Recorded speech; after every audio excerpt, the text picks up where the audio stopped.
है ना वो एगो लड़का इनका ऐसा लड़की के देख लेबा कहले बा का भैया मान साहब का हो कि तहरा बिना खाना पीना लड़का कहता कि जब से तो देखले बने रे पगली कुछ अच्छा नहीं खेला खाना होके पीना होके घूमना होके यहाँ तक शौचालय में जाता नहीं तो वो तो याद आता रे लड़का कहता कि तो हजा पीना खाना पीना लगे कि सब कुछ बेकार लड़का कहता कि सब कुछ बेकार हो जानते रे काहे काहे हम दिल हमर जान तो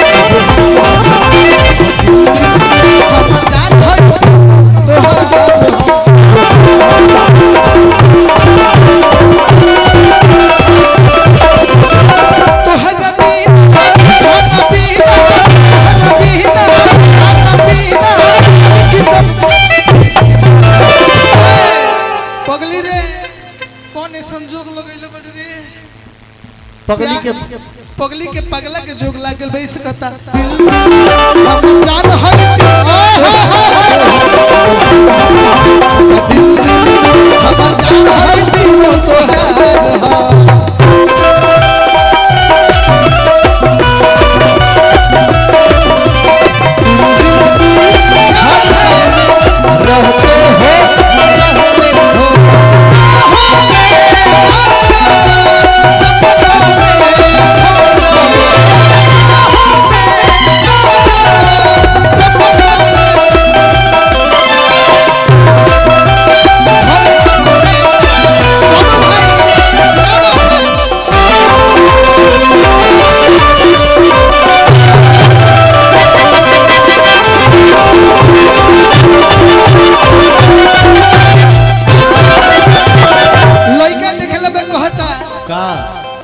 जब से देखनी तोहके गोरी भइल बानी पागल रे तोरे बारे में सोचत बानी सुतल रहिले जागल रे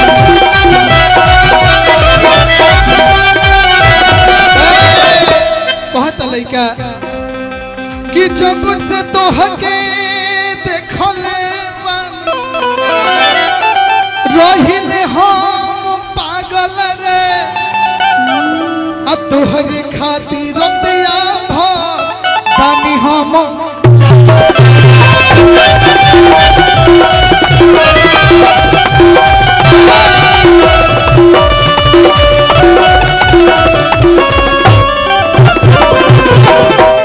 है न ताकना अरे खाना पीना तोरा बिना लगे कि सब कुछ बेकार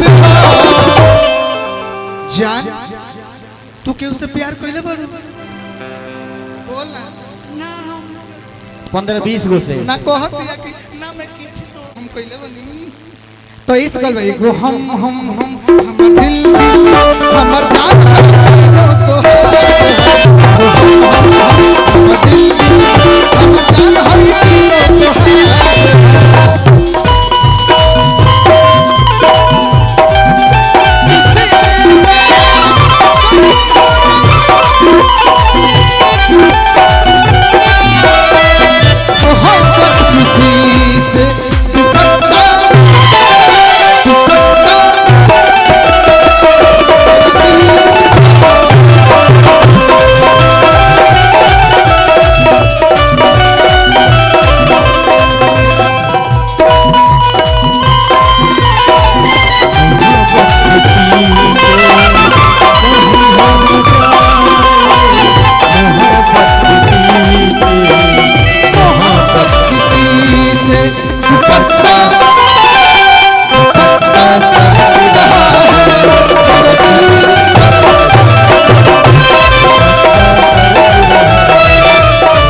खाती घरवा से हम भागल बानी।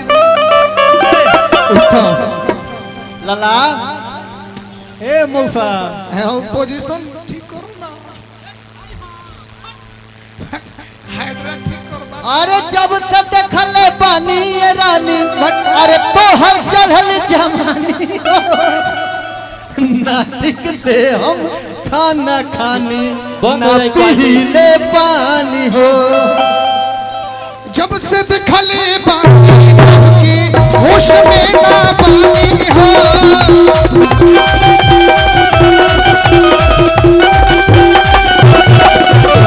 तोरे चलते सुनाए जा घर से भागल बानी हो।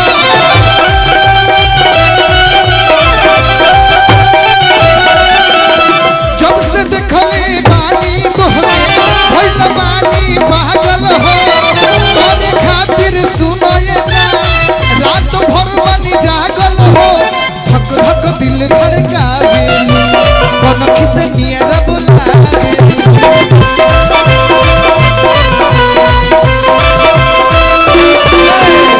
धक से दिल धड़कावे कनखी से नियर बुलावे।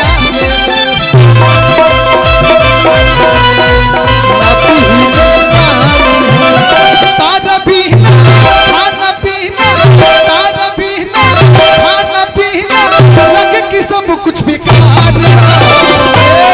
बाबा हो एगो हौ हई दिल